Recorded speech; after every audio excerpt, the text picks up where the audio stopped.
experienced her, a wash rag, or how Grandma called it, a wash rag. Something she always had in her hand, whether it be the orange one she had at her house or one she found at someone else's house, cleaning up crumbs and wiping dirty fingerprints left behind.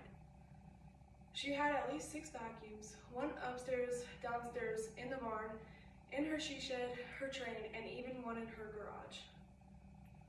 As much as she loved that orange cloth, her vacuums, and cleaning in general, her unconditional love that she had for each of her grandchildren, children, and great-grandchildren, and everyone else around her was unmatched. She was always very proud of everyone's successes and supportive in many ways that she could be.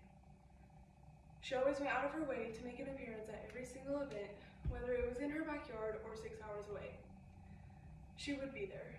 Hours on the road was nothing to her when she went to Heston, Amarillo, or Kansas City so frequently.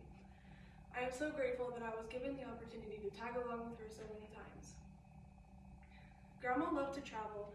No matter how far she had traveled in a day, her energy somehow never seemed to run out. When arriving in different cities, shopping at Walmart, Costco was a must-do. She would explore every aisle, touch anything and everything in her eyesight, and she had never seen such thing before. And if you ever wondered where all the toilet paper and Clorox wipes went during COVID, you should probably check her basement. Shopping for antiques and thrifting were often on her radar too. She was on the hunt for vintage Coca-Cola items, and her personal collection is top-notch if you ask me. As each holiday came around, I think every grandchild would agree that Grandma's house was the place to go. Grandma's house had everything you could ever dream of as a kid. Cousins of all ages, a playroom full of toys, a bouncy trampoline, a pool, a swing set with a slide, scooters, chickens to chase, a fire pit for s'mores, and a basketball court with competitive games. There were also countless of sleepovers with early morning hot chocolate and donuts. The fun never ended at Grandma's house.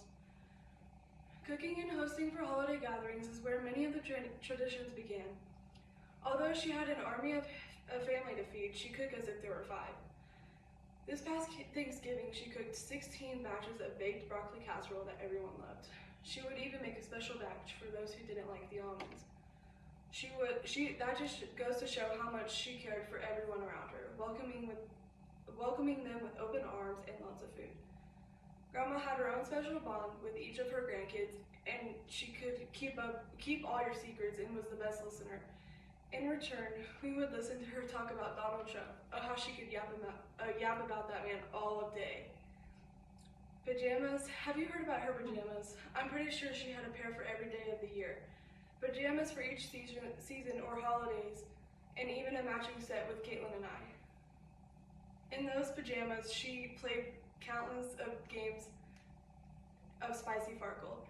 It didn't matter who it was, if you were at her house or if she was at yours, you were going to play a game of Farkle.